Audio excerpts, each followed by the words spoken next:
Hello there, and welcome to this edition of Moms with a Mic. We've got the holiday season around the corner, and we're going to be talking about how to keep your stress in check.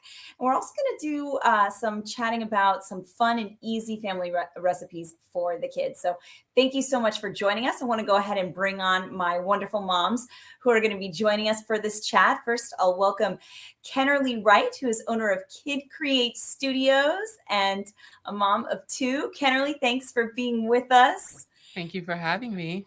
Awesome. And then I want to go ahead and welcome our fellow mom and licensed marriage and family therapist with Wellspring Counseling, Monica Snyder, who's going to help us navigate this really fun, but also kind of a hectic time. Right, ladies? Yep. Totally agree. Okay. So first off, I can't believe we're here. I can't believe Thanksgiving is next week.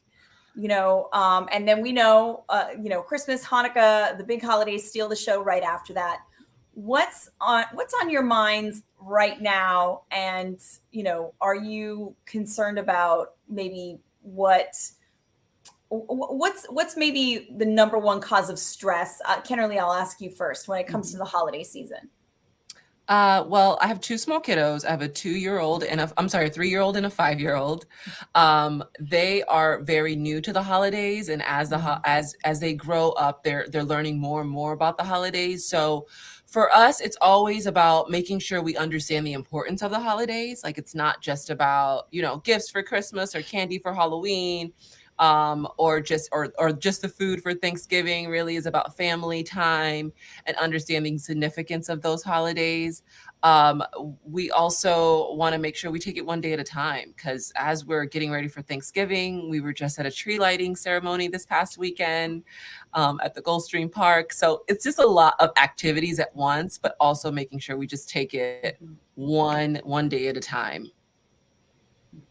Thank you, Kennerly. And yeah, I love those activities too. But Monica, what happens to me a lot is I over schedule. And I know you've told me before, you've given me the wisdom that, really you got to look at that realistically, right? You can't do everything. So give us some wisdom about that.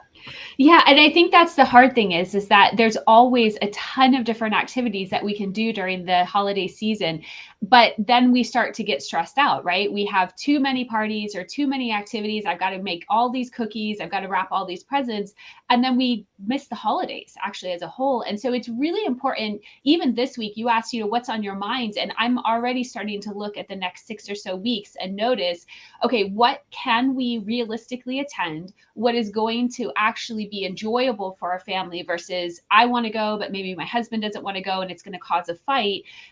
Starting to buy presents already and wrap so that Christmas Eve is not a crazy night, and all of those different things. And so if we start looking now at what's coming up, make a plan as a family, sit down with a significant other, your kids, things like that, it's going to allow for your holidays to be more relaxed. And it's easier to say no to those things that actually maybe don't matter or will cause stress, and make the holiday season just not as enjoyable, if that makes sense.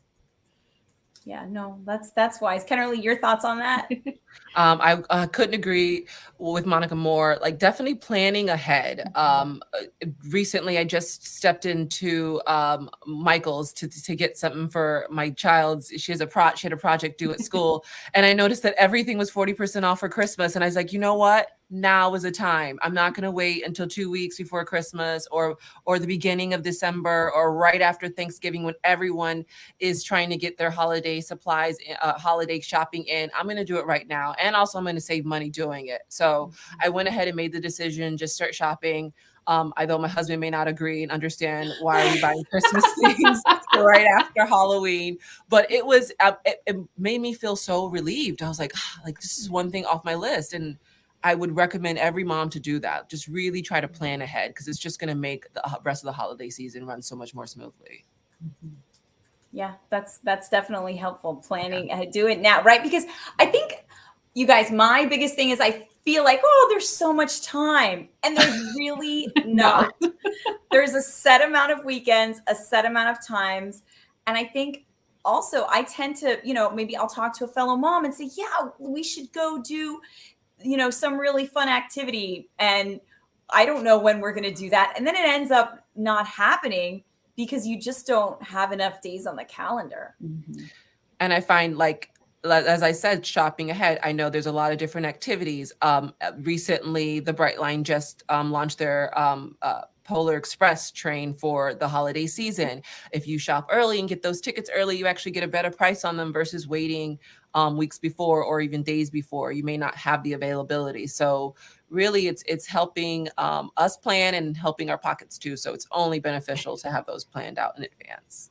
Yeah. Well, and I think also the cool thing or the helpful thing is that when we're not overscheduling, then we actually have time for our friends and family for things that do pop up. So maybe that play day at the park that our friend really could use a listening ear, and we've overscheduled our time. And so we're like, we'd love to do it, but we just don't have that time. Whereas if we're able to balance and set realistic weeks, then there is some wiggle room for those last minute things that might actually be necessary because of just normal stress and grief during the holidays. And Monica, let's talk some more about that, about setting realistic expectations, whether it's with our time, but also with family members. We're going to be spending time around dinner tables. There are differing opinions, differing politics. How can we navigate that? So I think there's a couple things about expectations that come in here. And so social media, the internet has allowed for us to have these really idealistic expectations for holidays, what the family should look like sitting around the table, or how we should be talking and things like that, what our table settings should be. And truthfully, while that's really nice, and if you can pull it off, more power to you. So, starting with, first of all, just kind of setting those realistic expectations. Who can help you cook if you're hosting, or what can you bring if you're visiting is super helpful. Do you have to have china, or can you use plastic or paper that might look like china that's easy to throw away and clean up afterwards, things like that. Noticing what your expectations are. So maybe you do really want that family photo, or you want a specific, place setting to look the right way or something like that. And so saying that to people, hey, can we make sure we make time for this? Or, hey, can you help make sure that this looks this way? Putting those expectations out there is going to be super helpful, for us also to be able to meet those. But when you get back to those relationship things, I think that the hard thing is that in society, we get so triggered by people and what they're saying instead of being able to stop and listen. And so sometimes people start a conversation and we already have an assumption on what they're going to say and where they're going and what we need to respond. Whereas sometimes if we just stop and listen and we just understand where they're coming from, we're going to see that either it's okay to disagree. And because we were able to stay calm and we were able to listen through it, we actually can have an enjoyable conversation in agreeing to disagree. Or maybe we just need to stop and just be present. And so we need to be noticing our own feelings, our own, we would call them somatic reactions. So how's your body feeling? Is it feeling tense and angry? And if so, maybe it's just a time to politely excuse yourself to go to the bathroom, take a couple of deep breaths, be thoughtful about where your thinking patterns are. And is this relationship worth a fight? Or is this somebody that you really do love and care about, and you really are okay to forgive maybe the judgmental behavior they're coming in with or the statement they made? We had it happen recently where a family member said something to another family member and it was totally innocent, but the other family member took offense to it. And, being able to stop and talk and say, hey, that really hurt my feelings, and let them explain and hear that. But the other thing is too, as we stop and listen and we spend more time listening and asking questions, so tell me a little bit more about that, or how did you get to that opinion? Or what do you think about that? Once again, it builds a different world than what we've been living in the last couple of years, where we're able to be thoughtful and understanding versus just jumping in with our own opinions or being opinionated. When we do equine therapy, this is a good example. One of the things that we teach is pressure and release. And so if somebody's putting pressure in a relationship, so they're intense, they're talking about something that maybe I don't want to hear, things like that, and I come in with that same intensity, we're just going to keep doing this, right? And that's going to get things out of control. Whereas if I can come in and not kind of increase pressure or intensity in the conversation, there's a very high likelihood that conversation will actually go in a better direction. Does that make sense? So kind of like de-escalating instead of escalating. Yeah, absolutely. And to me, I think knowing when to just kind of step aside, not to, you don't have to stay there and like sit there and keep stewing, Yes. right? Kenerly, what's your take on this? Do you have any experience with this? Thankfully we've been lucky enough to not really have any everybody in our family kind of aligns the same way when it comes to politics and things, but nevertheless I like a lot of what Monica was saying. I think more importantly you have to really just think about why you're there, and it's family time, and is now the time or the place, and not to mention the kids are around. So what kind of example are we setting for them? What are we showing them, the way we're speaking to each other, or how are we engaging? In my family, we typically, for Thanksgiving, after we have our big meal, the end of the night, the kids are usually in front of a movie, and after the movie they go to bed, and then the family, the adults, we bring out the games and we have our own little game night. And that's when we can really engage in those older adult conversations, that if things do get intense or heated, the kids are in bed, they're asleep, they're kind of away, and we'll save that for that time. But really just to keep it really lighthearted and remember why we're all there and the purpose of that, for sure. And wrapping back around to that, bringing gratitude for specifically into Thanksgiving is super helpful, right? Because when we're talking about things we're thankful for and we're verbalizing it, not just noticing it inside, it actually also allows for safety in relationships. So if I come in and I'm like, man, this is a beautiful place setting, or wow, look at that turkey that you did, or what a beautiful pie, and I'm giving praise, or I'm saying, man, I'm so thankful for X, Y, and Z, then it actually affects the people around us too, right? And so they may have been coming in really supercharged because they were upset about something, or a conversation was starting to get triggered. But when we are able to kind of come in with some of those more positively focused things, it changes the environment. Julia, you brought up a good point, though, is that sometimes we do need to have those exit plans. And so noticing, you know what, I'm just going to get up and I'm going to go to the bathroom right now. Or, hey, can I help start clearing some of those place settings and things like that?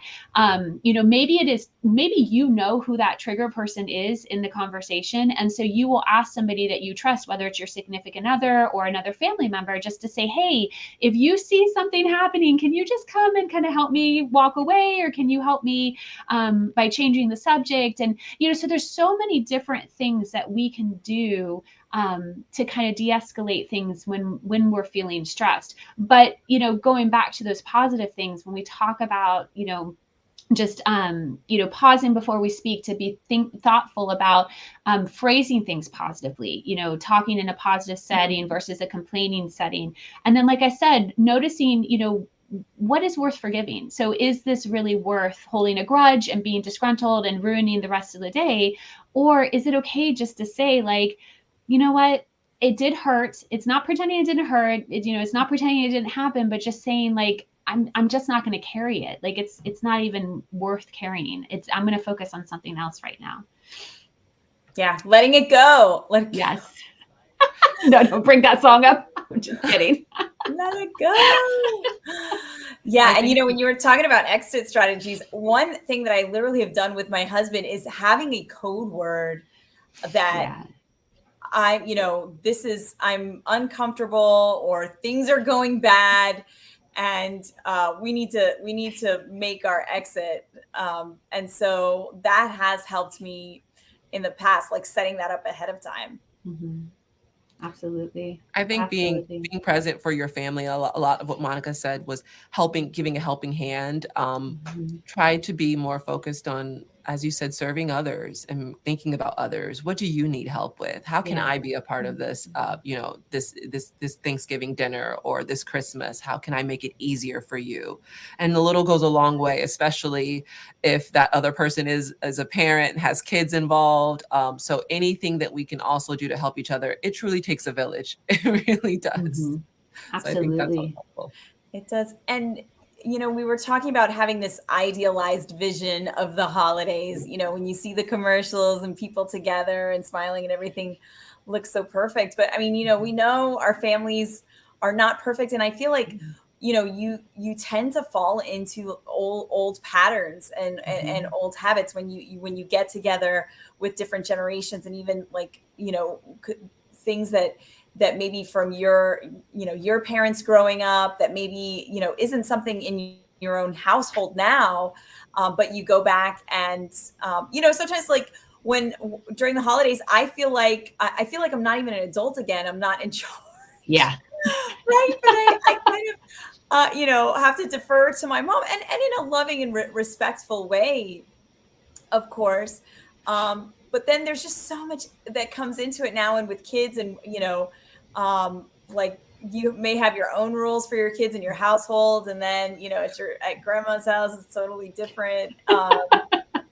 Man, it's kind of like walking a tightrope a little bit. Mhm. It is. And that's where those expectations come in, right? So even before the tensions start to build next week is even just noticing this week or early next week to say, hey, I'm going to just reach out. Like, once again, my mom's hosting Thanksgiving. All of my brothers are in town for the first time since COVID. I'm super excited. My nieces, my nephews, sister-in-laws, extended family. And, so if I were to say, go in and be like, I can just say to my mom now, like, hey, I just want to let you know, this is something that I need, or this is how I'd like this to be handled. And just give her that now before the tensions are high. Because if I go in and I do that, even the Wednesday before Thanksgiving, when she's scrambling to get some of those last minute details done, that can be a trigger for her. And it may normally not be a trigger, but because she's carrying stress, now she's triggered. And that does go into our self-care, right? And so we have to be drinking water and eating healthy, getting enough. We were talking about sleep a little while ago. So getting enough sleep, making sure we're exercising, journaling out the things that, maybe are stuck in our head and we just need to get out on paper.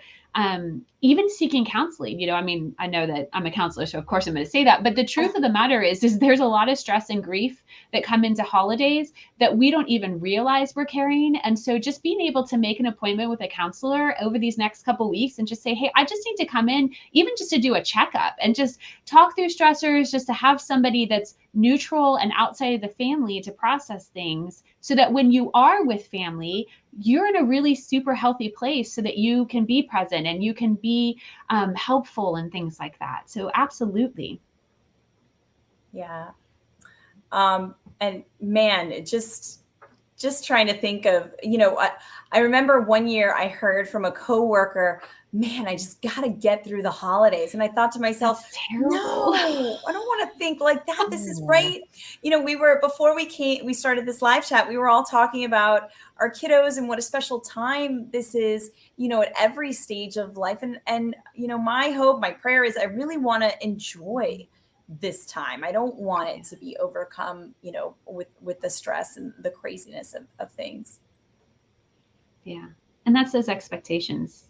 My family is going to be super different from each of your families, right? From my friends, from my extended family. What I choose to do over the holidays, how I celebrate, what events I go to, what cookie exchanges I do, what Christmas concerts, all of those. Like, my family may not be at every party because I know that we just don't do well on that many things, and so I think it's okay for us to just know and set that about ourselves so that we're protecting our kids, and our significant others and our families. Yeah. And so decide now, what is your schedule going to be? But I love that too, right? So that you actually have time for pop-up things, the time in the margins. What do you think, Kenerly? I think I 100% agree, making sure that we schedule our time out, not over promising, because then if you do that, sometimes you can under deliver and you can let those people that you care about you the most down, and you don't want to do that, especially your kids. Also, I find too with the kids, when you're planning in advance, they don't need to know all the details in advance, because if things fall through, yeah. Oh my goodness. Yes. the disappointment. And I've done that before, and I've told my kids we're going to this place, and then whatever life happens and we can't make it, and now they're totally bummed, and I'm now trying to find a way to squeeze it in so that I'm not letting them down. So I think just allowing, like I said, taking it day by day, and not necessarily having to let the kids know on every single thing that you have planned. But it's great when you have it in your pocket, and if it's the couple days before and you're going to make it, and then you can really rejoice, and that way you don't have to hear about it every single day for 2 weeks leading up. No, but that's true. I agree with that. Don't give out too much information. Yeah. For sure. All right. Well, let's go ahead and talk about one of the just really fun things to do this holiday season, of course, and that's spending time in the kitchen with our kiddos. And so those fun and easy holiday recipes, which for me, bonus, what I'm learning as a mom, if you let them in on the cooking, they're more likely to eat what you're making. Isn't it fun? So Kenerly, let's start with you and one of your favorite things to make with your kiddos. Tell us about it. We love to do pizza night. Pizza is something that we started doing, several years now. We've been doing it together, and it has just been so much fun. I noticed involving them, like you said, Julia, not only gets them excited about eating it, but also it's such a learning experience for them. They're learning what foods look like and taste like and feel like before they're actually cooked, which is so important to their development. They really enjoy being in the kitchen with me, and it just is a great way for us to spend time together in the kitchen, and we just have so much fun doing it. Yeah, that looks so yummy. Really looking forward to trying that pizza. And then dessert too is great to make. And I know, Monica, you've got some yummy desserts that your family makes together. Tell us. We do. We actually, so my kids are homeschooled. And so cooking is not just something fun that we do, but it's also part of our homeschool routine because they're learning fractions and they're learning about ingredients and what does baking soda and baking powder do. And that's one of the reasons we like desserts, because there's some, science in there. But we belong to a group, a cooking club called Radish Kids. And so this weekend, my daughter and I had a date morning. Her sister was out with her dad and we made donuts. And so we made apple cider donuts and it was just super delicious. We have both a large and a small mold baking. And then later that night, we actually made what Radish calls cauldron cakes, but they were just lava cakes. And so they got to learn a little bit about how the inside could be gooey, and we tested like if we overcooked it with the inside be gooey versus if we undercooked it. And so we love baking. It's super fun, and I would agree they eat so much more when you let them bake with you. Oh yes. yeah. Oh my gosh. And lava cakes, yummy. They were super good, I won't lie. I was going to say, I can't underestimate the learning experience the kids are really getting out of it. I mean, as basic as colors and counting and how many pieces of pepperoni are we going to put in, and even fractions when we come time to cutting the pizza. It's really is such a great learning experience for your kids. So please don't. A lot of the times I hear other moms might say, oh, it's too much of a mess, or I have to work around them. But you really should just embrace it and not think of it more as a chore. Think of it more as an opportunity to be with your kids and to interact with them and not be so concerned about the mess that they're making. It can always get cleaned up. It can always, if you have a dog, he's doing half the cleaning up anyway. Great. So I totally agree. Really invite them into the kitchen, because some of the times when we wait too long, then they're not interested. And now you're kind of fighting them to get into the kitchen, versus if you introduce them into the kitchen earlier, it just becomes more natural for them over time. Absolutely. It's interesting because my kids started cooking, but they went through this little bit of a phase where they started to feel like they couldn't do it, or it was a lot of work. And so we actually started to watch MasterChef Junior with them to show them that there were kids their age. And it was amazing how even just watching a couple episodes and them realizing that kids their age could cook and they were totally able to do it took off. They love getting in the kitchen now and just really being able to experiment. And they'll come in and be like, I'll be in a meeting and they'll be like, can we make this? And I'm like, go for it. And they've made mistakes. Like one time my daughter put salt instead of sugar in, which you can imagine. So they were really salty, but then that was a really good, learning a lesson on learning to read ingredients and to read teaspoons versus cups and things like that. So I totally agree. It's such a good thing to introduce young, and it is a mess. It's so much extra work. Dinner takes twice as long to cook with them, but as they're developing more skills, they're actually able to start cooking some things on their own. And actually it's starting to save time and pay off, to be perfectly honest. Yeah. And it's fun. I mean, for me, especially if I'm by myself trying to watch the kids and cook at the same time is a challenge. So, and my son, I mean, he's only 4, but now it's so fun, and trying to get him to try new vegetables with like a green bean casserole. And so we made this the other night. This is my go-to Thanksgiving dish, and, Yep. and it was helpful because it's a dry run, because that's what I plan to bring to Marissa's house for Thanksgiving, my sister's house. And so it was really fun. Of course, he's stealing some bites there, and I'm constantly making him wash his hands over and over. And he doesn't quite get the concept of, if you put your hands in your mouth, you got to wash your hands again, but we're working on it. And yeah, it's really fun. And oh my goodness, totally made a mistake a few weeks ago. I mistook powdered sugar. I thought it was flour, and it was powdered sugar, and it was a savory dish. It was a pot pie, and I served it to my kids and my mother-in-law. My mother-in-law says, "Did you add sugar in this?" And I was like, "No." She's like, "Why is it sweet?" I'm like, those carrots, they just, sometimes the carrots make things so sweet. No, it was totally powdered sugar. And it was whatever, they ate it, but I didn't think it was very edible. I had to throw it away, but now I know. And that's why you should label things in your kitchen. So.